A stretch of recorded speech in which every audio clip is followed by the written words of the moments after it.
আমরা আজকে চলে এসেছি অ্যাডামাস ইউনিভার্সিটিতে। আমাদের এখানে একটি কুবোডো ট্রেনিং হচ্ছে।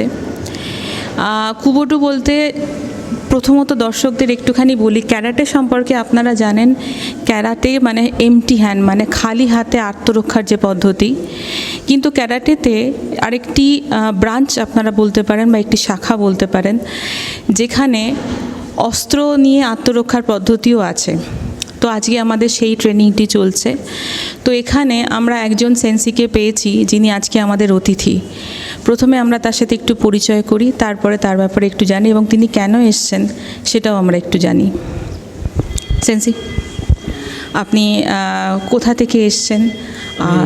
প্রত্যন্ত গ্রাম দেগঙ্গা থেকে এসেছি। আচ্ছা, দেগঙ্গা মানে ঠিক কোথায়? দেগঙ্গা হচ্ছে বসিরহাট আর বারাসাতের মাঝখানে। আচ্ছা, তো এত দূর থেকে এখানে কেন এসছেন? শিখতে, জাস্ট শিখতে। আমি শিখতে চাই। শেখার কোনো সত্যি শেষ নেই। দেগঙ্গাতে কি মানে আপনি কি মানে ফুল টাইম ক্যারাটে প্রফেশনাল? হ্যাঁ, আমি ফুল টাইম ক্যারাটে করি। আমার অন্য কোনো জব টপ নেই, জাস্ট ফর ক্যারাটে নিয়ে আছি। ক্যারাটেকে মানে কেন, মানে ক্যারাটে নিয়েই এটাই বা বাঁচলেন কেন? প্রফেশন তো অনেক রকম হতে পারে। দেখুন, এর উত্তরটা অনেকটা দীর্ঘায়িত হতে পারে। আমি সেই দিকে না গিয়ে জাস্ট ফিটনেস, সেলফ কনফিডেন্স, এইগুলোর জন্যই আছি। আর সবার সঙ্গে একটা ভালো রিলেশন বিল্ড আপ করা যায়, একটা বেশ ভালো ছাত্রছাত্রী এনভায়রনমেন্ট যেটা, ওটা ক্রিয়েট করা যায়। সেলফ ডিফেন্সটা তো থাকলোই, দ্যাটস ফর ইট। এখানে যে এসছেন, এখান থেকে আপনার এক্সপেকটেশন কি? মানে শিখতে এসছেন সে তো বললেন, সেটা ছাড়া আর কোনো এক্সপেকটেশন? না, এটা ছাড়া জাস্ট শিখবো। আচ্ছা, আমি শিখতে চাই, মানে অ্যাকচুয়ালি জন্মে থেকে শিখছি, মরার আগ পর্যন্ত শিখবো। আচ্ছা, এইটা খুব সুন্দর বললেন, জন্মে থেকে শিখছি এবং মরার আগে পর্যন্ত শিখবো। আপনি কখনো মানে এই জাপানিজ কোনো ইনস্ট্রাক্টরের কাছে ডাইরেক্ট ট্রেনিং নিয়েছেন? নিয়েছি। আমি নাগাকি মিৎসুরু সেন্সি, দেন শিনজি নাগাকি আছেন, দেন বাইরের অডিট ফ্রাইডম্যান ইসরায়েলের, সেখান থেকেও নিয়েছি। আজকে সেন্সি অনারেবল মাসেনা সতু সেন্সি আছেন। তো মানে ট্রেনিং তো কিছুটা আপনি দেখলেন, যে ট্রেনিংগুলো আপনি দেখেছেন এখনো পর্যন্ত, তার সাথে অ্যাট পার বা বিলো বা মানে বেশি কোনটা, কোন রকম কিছু মনে হচ্ছে? না, দেখুন, শেখার তো কোনো শেষ নেই। আর এক একজনের ঘরানা এক এক রকম, এক একজন এক এক রকম সিস্টেমে বা স্টাইলে শিখিয়ে থাকেন।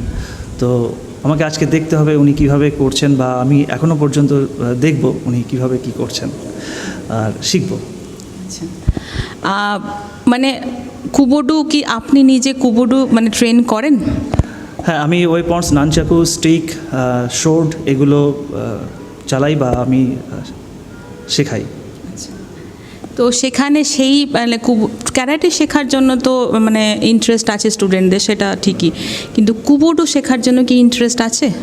দেখুন, আমি আমার যে ইনস্টিটিউশন আছে বুডো ক্যারাটে একাডেমি, সেখানে আমি আমার স্টুডেন্টদেরকে gymnastics, free hand exercise, self defence মানে ক্যারাটে এগুলো আছে, জুডো আছে, অ্যান্ড দেন পাশাপাশি আমি ওদেরকে ওয়েপন্সও ট্রেনিং দেই। তো সেই শিক্ষার তাগিদে বা জানার তাগিদে আজকে এখানে আসা। আচ্ছা, একটা মানে একটা মিথ, মানে এটা একটা যদিও একটা মিথই, যে এইগুলো শিখলে মানে এটা ধরুন মানে মারপিট শেখা হয় বা সেলফ ডিফেন্স হলো, কিন্তু সেটা তো অন্য সময় অ্যাটাকের ক্ষেত্রেও ব্যবহার করা যেতে পারে। তো সেই যে মিথটা আছে, এটা অনেকেরই এখনও পর্যন্ত রয়েছে। এটা একটা মিথ, ডেফিনেটলি একটা মিথ। আগে অনেক বেশি ছিল, এখন কমেছে। কিন্তু সেই মিথের কি কোনো মানে তার সাথে উইপেন্স যদি ইউজ মানে অস্ত্র শিক্ষা যদি যোগ হয়, সেক্ষেত্রে আপনার কি মনে হয় মানে এটা বাড়ানো যেতে পারে, বা এটা কিভাবে ব্যবহার হতে পারে, বা এর সম্পর্কে পেরেন্টস বা যারা অভিভাবক আছেন তাদের অভিমত কি, বা আপনি যে ট্রেনিং দেন সেখানে কোনো রকম বাধা বা কিছু?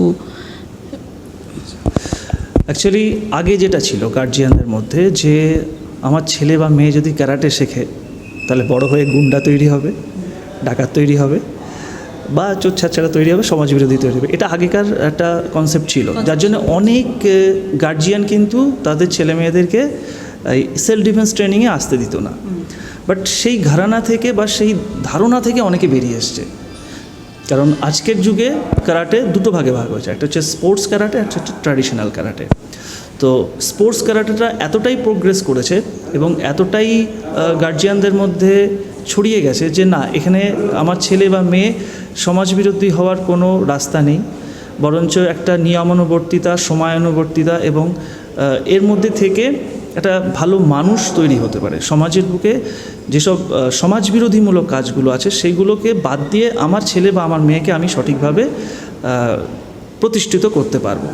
পাশাপাশি আত্মরক্ষার বিষয়টা বা সেলফ কনফিডেন্সের বিষয়টা এটা তো রয়েই গেছে। তার পাশাপাশি আরও যেটা আপনি যেটা প্রশ্নটা করলেন যে আমার গ্রামে কী মেন্টালিটি বা গ্রামে কী হয়ে থাকে, গ্রামের ব্যাপারটা সম্পূর্ণ আলাদা। শহরের গার্জিয়ানরা অনেক বেশি আপডেটেড, সে তুলনায় গ্রামের গার্জিয়ানরা এখনও সেইভাবে বেরিয়ে আসতে পারেনি, যার জন্য এই সেলফ ডিফেন্স সিস্টেমটা এখনও গ্রামে অতটা ছড়িয়ে পড়েনি যতটা শহরের দিকে গেছে বা ছড়িয়েছে। তো সেই হিসেবে আমাকে একটুখানি স্ট্রাগল করতে হচ্ছে এই কারণে যে শহরের দিক থেকে গ্রামের মানুষকে আরও এই বেশি সেলফ ডিফেন্স শিক্ষামূলক ব্যাপারে আনার জন্য। অস্ত্র শিক্ষা যদি হয়, অস্ত্র শিক্ষা মানে ধরুন খালি হাতে আত্মরক্ষা সব তো ঠিক আছে, মানে আপনার ওখানের কথাই বলছি যে অস্ত্র শিক্ষাটা সেখানে মানে এই কনসেপ্ট যেটা যে মিথটা নিয়ে আমরা কথা বলছিলাম, এটার বেসিসে যদি আমরা ধরি তাহলে অস্ত্র শিক্ষা তো আরও মারাত্মক। তো সেখানে দেখুন, অস্ত্র জিনিসটা খারাপ না, যে ব্যবহার করছে সেটা তার উপরে ডিপেন্ড করছে যে সে ভালো কাজে ব্যবহার করছে না খারাপ কাজে ব্যবহার করছে। কথাটা আমার না, কথাটা হচ্ছে জেটলির।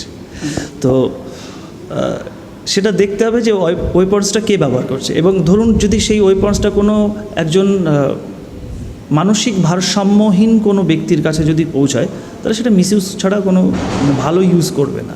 তো আমাকে সেইভাবে সেই মানুষটাকে তৈরি করতে হবে যে এই অস্ত্রটা কখন কোন সময় প্রয়োগ করতে হবে। এই উদ্দেশ্যটাই হচ্ছে একটা সেন্সি বা ট্রেনারের। আচ্ছা, আপনি একটা শব্দ একটু আগে বললেন ট্র্যাডিশনাল ক্যারেটে আর স্পোর্টস ক্যারেটে, দুটোর মধ্যে ডিফারেন্স কী?